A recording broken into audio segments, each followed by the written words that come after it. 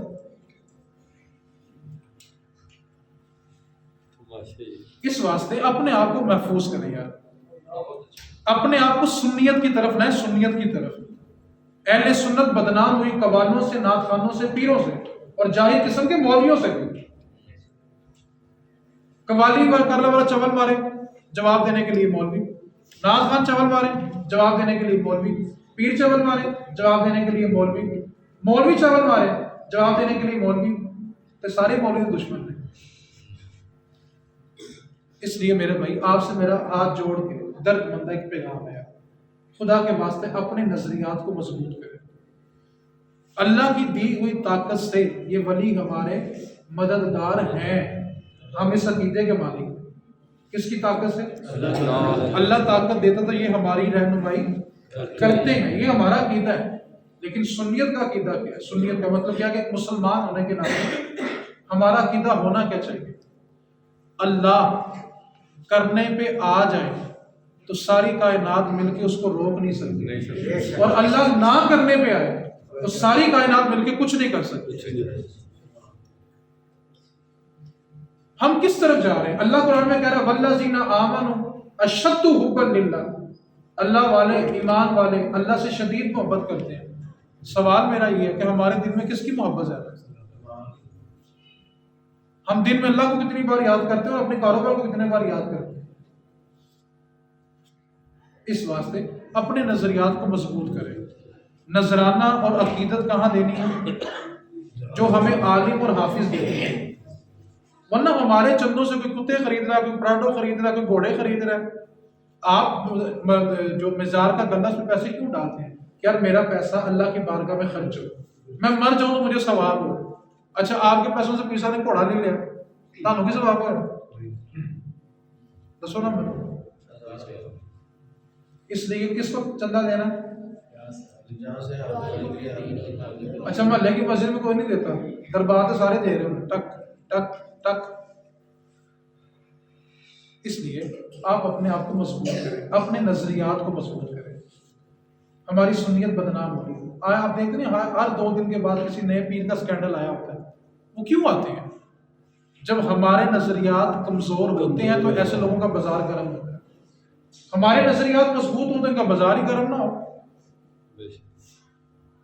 اس لیے اپنا تعلق اللہ والوں سے اور اللہ سے مضبوط کریں، لیکن اپنی عقیدتیں ہر جگہ نشاور نہیں کرتے۔ بابا جی جلا چاہ بابا جی ساڑ کے سوا کر دیں گے، اینے ساڑن جو گے ہوتے نا تو مودی تو بش نے ساڑ دینا۔ عجیب تو ماشاء اللہ بابا جی جلال میں آ گئے۔ فقیری کی کبھی موقع ملے تو آپ کو سناؤں گا فقیری ہوتی کیا ہے۔ فقیر کی پہلی نشانی بلا کیا ہے؟ فقیر کی پہلی نشانی یہ ہوتی ہے کہ فقیر بد دعا نہیں دیتا، اور جو بد دعا دے اللہ سے فقیری چھین لیتا ہے۔ جو مخلوق کو بد دعا دے اس کی فقیری چھین جاتی ہے۔ یہاں اگر تو نہیں دیتا تین میں چھاڑ دیں گا، تیرا کاروبار ان کر دیں گے، فقیر کی نشانی نہیں ہے۔ پیر سید جماعت علی شاہ صاحب نے فقیر کی نشانی بلا کے لکھی ہے۔ آپ فرماتے ہیں کہ مخلوق اس کے ننگے بدن پہ دہی پھینکے اور اس کے اوپر ہلکے کتے چھوڑ دیں، اور کتے اس کا جسم نوچ نوچ کے کھا جائیں، یعنی مخلوق اس کو اتنی اذیت دے، اگر اس کی زبان سے سی نکلا تو وہ فقیر نہیں ہے۔ آج کل الفقیر العاجز الفلان کم کہاں پتہ نہیں کیا ہو گیا لوگوں کو یار۔ پیر سید جماعت علی شاہ صاحب نے لکھا جو فقیر 3 دن تہجد قضا کرے، فرض نماز نہیں، کون سی نماز ہے؟ تہجد. کتنے دن قضا کرے؟ 3 دن. جو فقیر تہجد قضا کرے اللہ اس کی فقیری چھین لیتا ہے. یہاں لوگ فرض نہیں پڑھے, ہم فقیر مان کے بیٹھے ہوئے. جن کے پیر جاگتے ہیں وہ مریض سوتے ہیں, اور جن کے پیر سو جائے پھر وہ مریض جاگتے رہتے ہیں. یہاں تو تہجد چھوڑو تو فقیری چھین جاتی ہے. ہمیں پتہ نہیں فقیر کن لوگوں کو ماننا ہوگا جو فرض نماز نہیں پڑھے, لمبے لمبے سوٹے لگا رہے ہیں یا علی مدد. مولا علی شیر خدا نے کیا فرمایا تھا کہ ایک چلتا دریا ہو, اس میں شراب کا ایک قطرہ گرے, پھر وہ دریا خشک ہو, پھر اس پہ سبزہ ہوگے, پھر کوئی بکری وہ سبزہ کھائے, اس سبزے سے دودھ بنے, اور اس بکری کا دودھ دو کہ علی کو دو, علی اس دودھ کو ہاتھ بھی نہیں لگائے. آج انہی کے نام پہ نشے کیے جا رہے ہیں.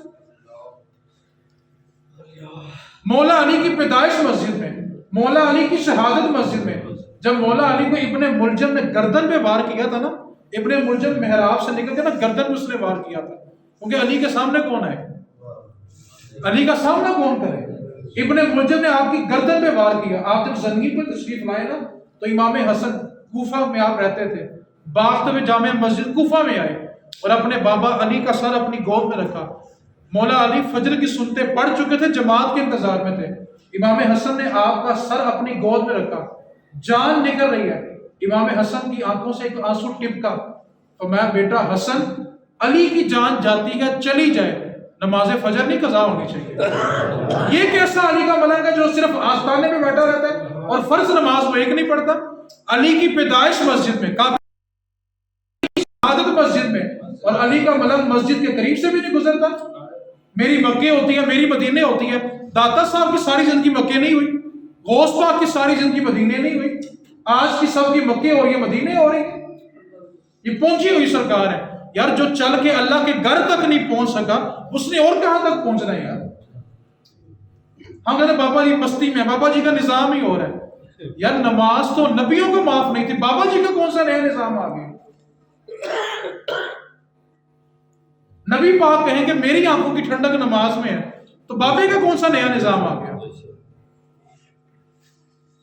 میری باتیں آپ کو بری بھی لگ رہی ہوں گی, عجیب بھی لگ رہی ہوں گی, کبھی سنی جو نہیں ہوگی.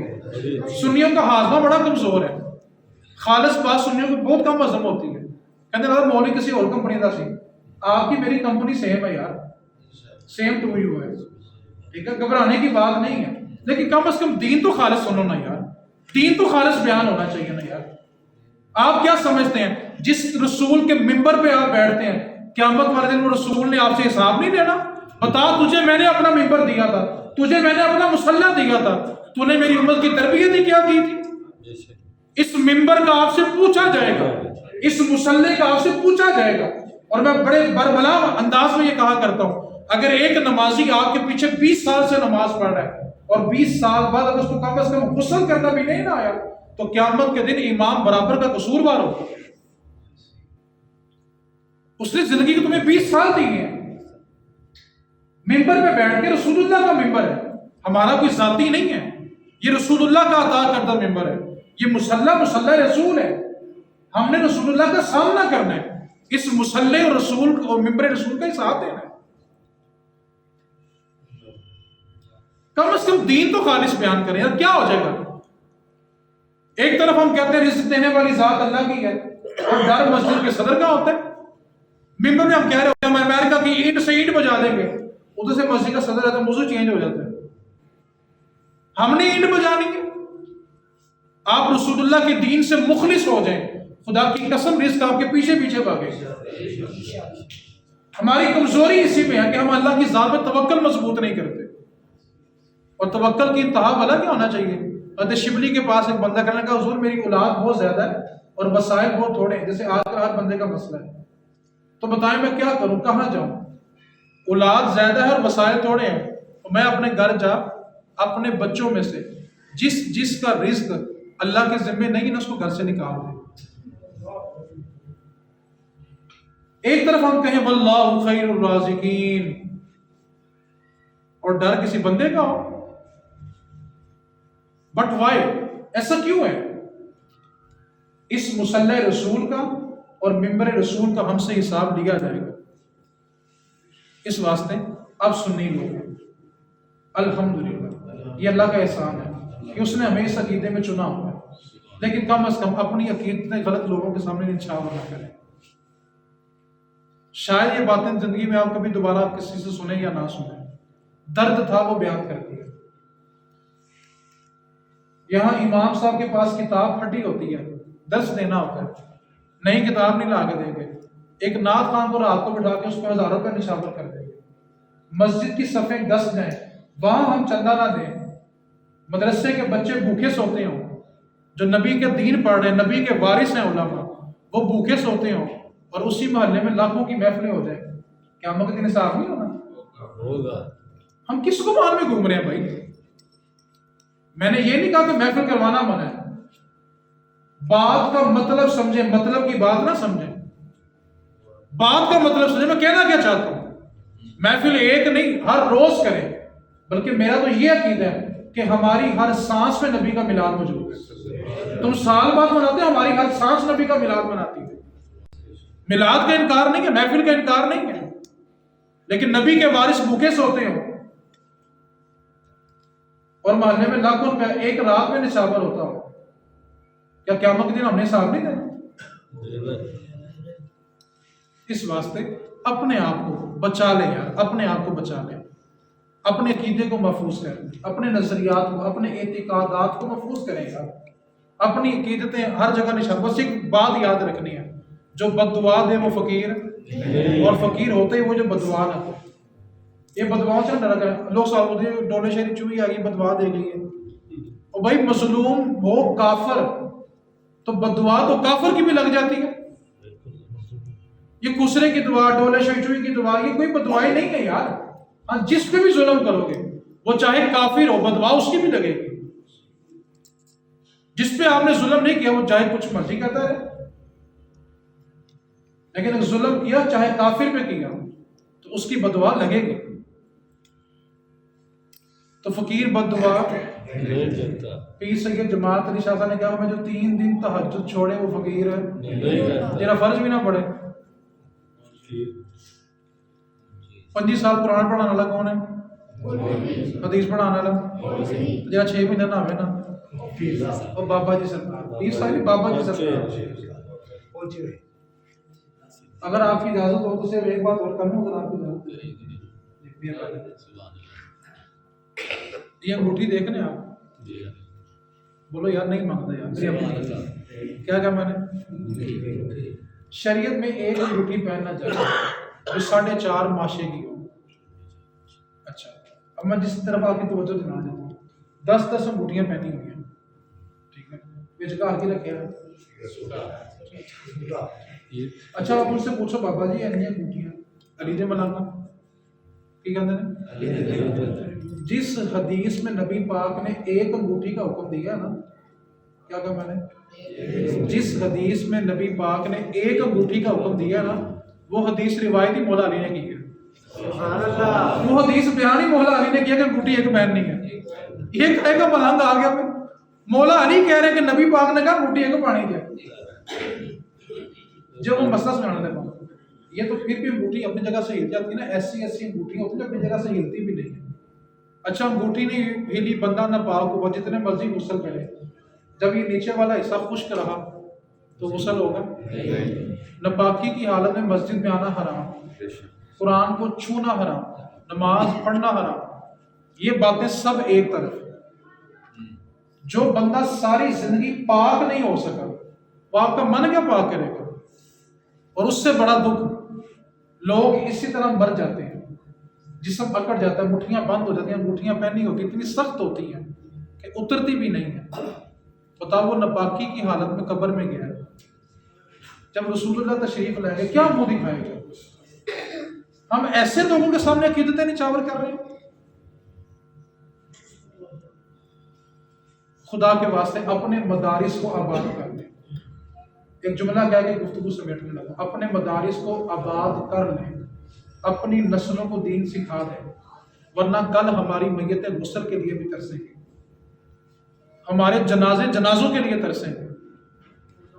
اپنے مدارس کو آباد کر دیں، اپنی نسلوں کو دین پہ لگا دیں۔ ساری زندگی باپ نے کمایا، مرنے کے بعد کیا ہوا؟ بیٹے سر پہ کھڑے ہوتے ہیں، 5 بیٹے ہیں، 4 بیٹے ہیں، کروڑ پتی باپ پڑا ہوتا ہے سندھ کے اندر، بیٹے کسی کو فون کرتے ہیں آ کے ابو نے غسل دے دو، میں کہتا ہوں اس سے بڑا غریب بندہ کوئی مرا ہی نہیں ہے، جس کے مرنے کے بعد اس کے بچے نے اس کو ہاتھ بھی نہیں لگایا۔ اس سے بڑی غریبی اور بندے کی کیا ہوگی کہ جس کو غسل خیر دیں، کفن خیر دیں۔ خدا کے واسطے اپنے مدارس آباد کر لیں، اپنی مساجد کو آباد کر لیں، ورنہ میں ممبر رسول پہ بڑے دعوے سے اور بڑی ذمہ داری سے کہہ رہا ہوں، یہ کسی کو میں بددعا نہیں دے رہا، جو حالات بنتے جا رہے ہیں نا، آپ کا گمان بھی نہیں ہے حالات جا کس طرف رہے ہیں، ورنہ ہماری میتیں غسل کے لیے بھی ترسیں گے۔ بچے وراثت تو تقسیم کر لیں گے لیکن باپ کی میت کو نہلائے گا کوئی نہیں۔ اس لیے مہربانی فرما کے نذرانہ صرف اس آستانے پہ دینا جو ہمیں سال بعد حافظ اور عالم دیتا ہو، جو نہیں دے رہا کچھ نہیں دینا۔ کیوں دیں بھائی؟ لگتے کیا ہو؟ ہمیں دین دو، ہمارے بچوں کو دین دو، ہم دیں گے۔ ہم دین سے محروم رہیں، ہماری نسلیں محروم رہیں دین سے، اور چندے ہم تمہیں دے دیں، یہ کیسے ہو سکتا ہے بھائی؟ اس واسطے احساس کرے گا، اب جس کے جی میں آئے وہ حاصل روشنی کرے، اب جس کے جی میں آئے وہ حاصل روشنی کرے۔ ہم نے تو دل جلا کے سر عام کر دیا، وما علینا الا